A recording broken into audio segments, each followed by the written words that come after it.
Hello everybody, and welcome to my talk on how we bring features from WinUI to Uno platform on day 0.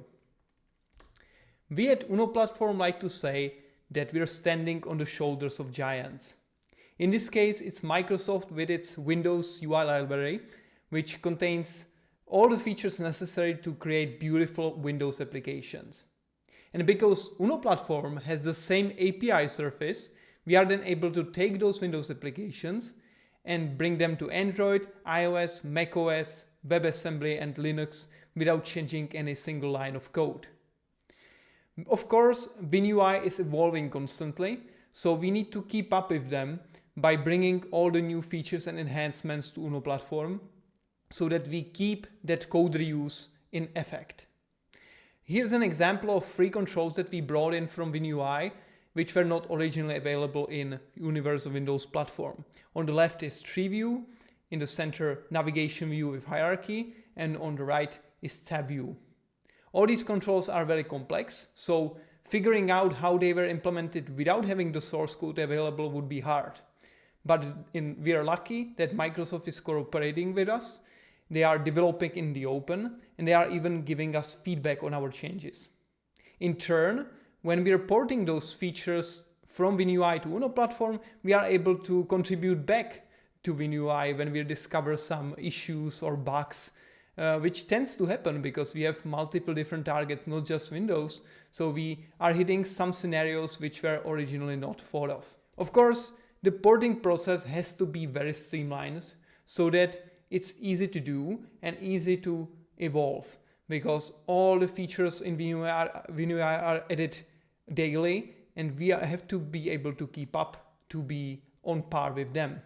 So we devised this simple 3-step process, which starts with copying XAML styles and string resources, because Uno platform has complete compatibility with XAML from WinUI and string resources in ResW files. So we can just take those files one-to-one to our code base. Then we port the C++ code, which is in WinUI, to our code base in C#. So this part of the process is the hardest and lengthiest because it involves a semi-automatic conversion of that C++ code to C#. It's not that hard because we have a simple tool that replaces a lot of common patterns in C++ to C#, but still it requires some manual work.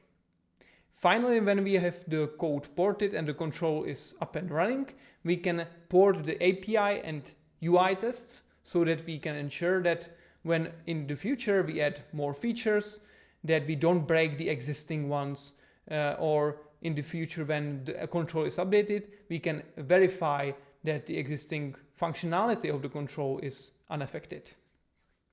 So to demonstrate how this all works, and maybe to inspire you to also port some WinUI control to Uno platform, let's look at how we did this with the WinUI tab view. I will go here to my desktop and open 2 instances of File Explorer. On the right side, we will have Uno platform's code base, and on the left side, we will have Microsoft UI XAML controls code base. In there, I will navigate to Dev and tab view, and on the right I will also do the same thing. So Uno UI, Microsoft UI XAML, UI XAML, controls, and tab view. So you can already see there is some striking resemblance between those 2 windows. And I will go through the process starting with the simple things, that is string resources and XAML styles and templates. So string resources are in this strings folder, and as you can see, it contains strings for various languages. Commonly it's like tooltips and translation strings for buttons and so on. So you can see it's just a simple resource dictionary with some translations for common things. Because we completely support ResW files in Uno platform, we can just take this whole strings folder and copy paste it into our code base. So this folder is identical to this. Next up, we would take the XAML files, And XAML styles are fully supported in UNO platform, so we can also take those one-to-one. But there is one catch, and that is that UNO platform supports both the old version styles from WinUI 2.5 and earlier, and new styles that are matching Windows 11 styles. And in the code base of WinUI, those are in this same folder. But in case of UNO platform, we have a special project for both of these versions, so that you can then use the linker to link out the version that you're not using. So in case you're using Windows 11 styles, you don't have to include Windows 10 styles and earlier in that specific application. So for V1 resources, we put those here in the resources, version 1, priority default, and you can see there is TabView and TabView theme resources, so that's matching these two. And for the V2 version, we have this folder here, so resources, version 2, priority default, and we go here into TabView and TabView theme resources, so these are the same as this. So that's pretty simple, and that covers the first part of the porting process. Next up, we have to port the source code. And for that, I will first return to the TabView folder in UNO platform here. And now I will actually open this IDL file on the left. IDL stands for Interface Definition Language, and it's used to describe COM objects in Microsoft technologies. And as you can see, this file actually describes the public interface of the TabView control and all its related classes. So there are some enums, there are some event arcs classes, there is the control itself, the TabView, and there is TabView item and TabView item template settings, finally TabView list view, and some automation peers. So when porting, we start with the simple things, which are the enums and event arcs. And you can see we have those here. So for example, the TabView with mode can be ported pretty easily by just copying from the IDL file to a C# class and adjusting the syntax. Of course, for these simple classes, we can do it by hand. But when we go to more complex files, like the TabView CPP file, that's far more complex. As you can see, this is plain C++ code, which might be unfamiliar to C# users. And it has a lot of additional syntax like double colons, prefixes like WinRT. There are some specific C++ approaches like append instead of add, and so on. So all these things are different from C# and are not compatible with C#. So we have to do this by hand and adjust this code so that it works and compiles under C#. Because porting this whole thing manually, you can see that's and so it's more than 1000 lines of code, and it's just one file. There is also TabView item and TabView list view. Porting all this would be a lot of manual labor. So instead of that, we have created a simple tool which allows us to replace quickly some common patterns in the code. This tool is essentially just a list of regular expressions that are run against that file and are replacing some patterns with some substitutions. But it's quite powerful actually. So if I run this against the TabView file, you will actually see that now the file is looking much more like a C# code. So if I put it side by side, you can see that many things from the left have been replaced by something more familiar. For example, here we have the loaded event, attaching the loaded event. We have actually the attachment on C# way. And the same thing for other things like the double colons are gone now instead of replaced by dot, and so on. So this actually improved the code in C# manner a lot.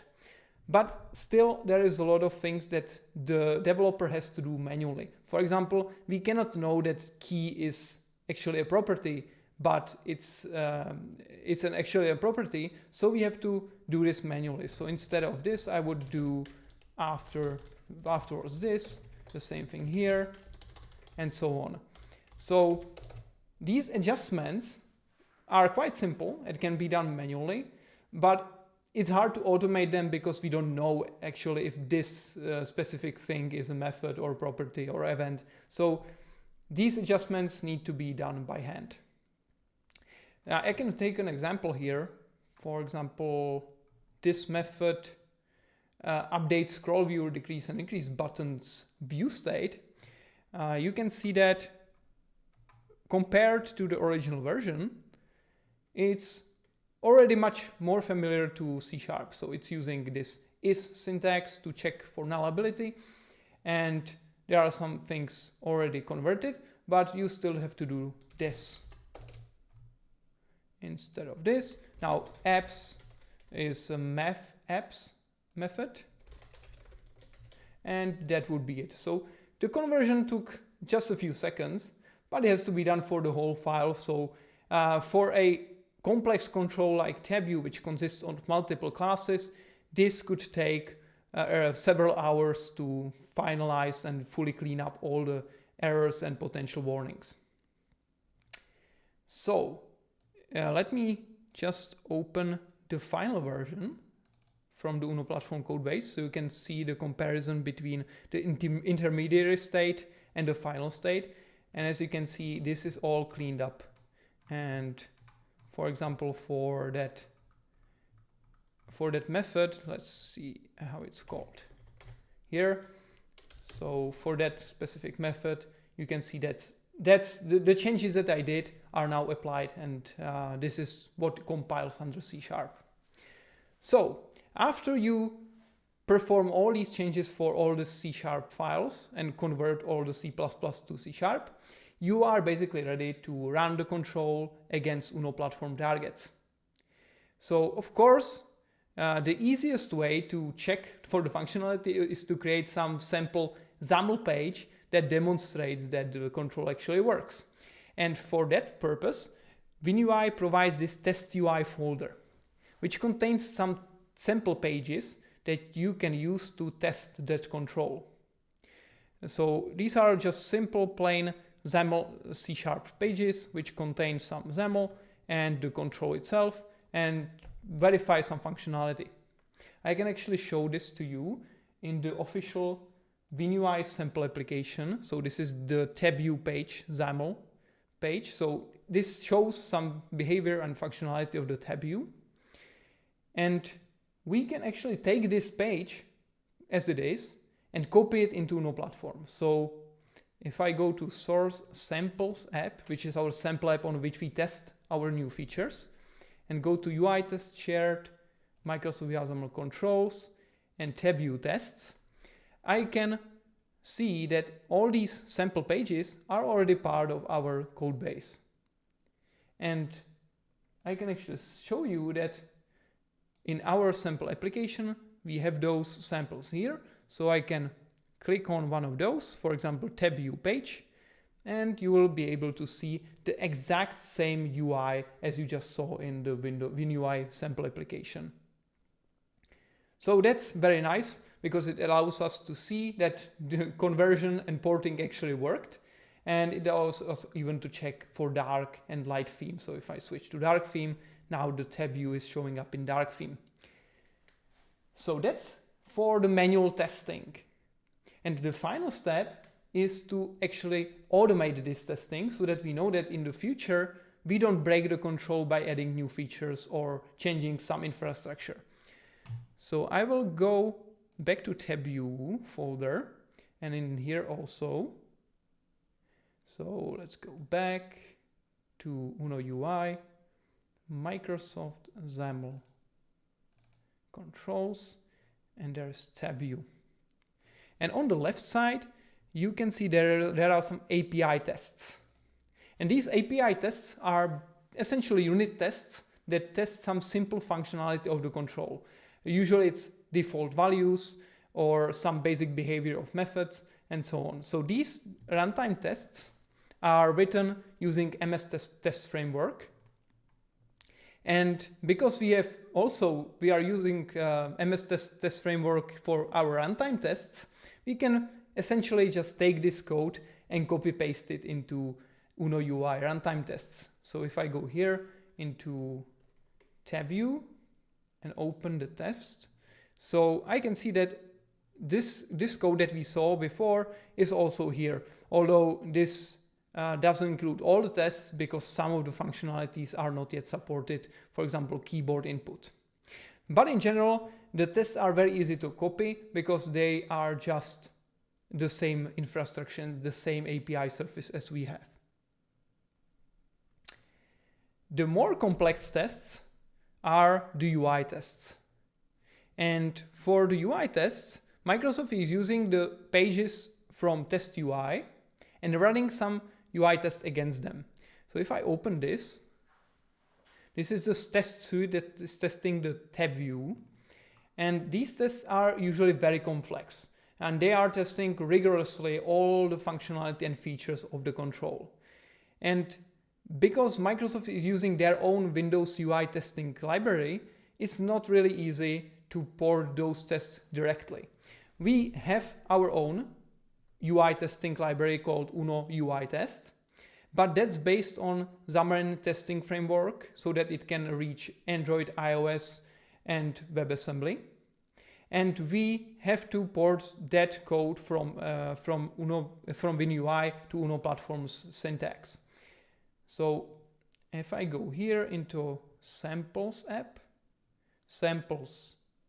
UI tests and Microsoft UI XAML controls, you can see that we have a set of tests based on what we saw here from Microsoft. Although it has a little bit different syntax and some parts of it are commented out. Usually that is keyboard input, which we cannot simulate on mobile devices, and also gamepad input, which we also cannot easily simulate. So maybe in the future we will be able to do that, but for now we comment out these part of the tests and just verify what's possible to verify. So that would conclude that porting process. And after that, after we do this, we have a rigorous test suite that we can run for each commit into the master repository. And we can verify that our changes don't break existing controls and new features are also well tested. One more thing that I want to show you before I finish is how we make sure that the control stays up to date. So I will go back to Microsoft UI XAML controls and to the tab view, and I will open this one, and you can see that for each C# file that we port, we have this commit ID on top, and that helps us to identify the changes. So if I go now into Microsoft's open source repo of WinUI and I go to dev, tab view, and open the tab view CPP file, and I look into history, I can see that since we ported the control, there has been one new change, one new commit. And when I click on this, it actually shows me for that specific file, shows me for that specific file all the changes that happened for that specific file. So we are able then to very easily find the lines that have to be changed and just do those changes and update the control. So updating existing controls when done regularly is a question of several minutes, because for each of the files we just go through what has changed since the last time we ported it. So that's very efficient, and so the initial porting, which takes longer, that allows for easy porting of new features and updates. And with that, I thank you for your attention, and I hope you've been inspired at least a little bit to contribute to Uno platform and maybe even try porting some of those WinUI controls that are currently being developed at Microsoft's side. And we are always welcoming new contributors to Uno platform. So we are happy to have you. Enjoy the rest of UnoConf and thank you.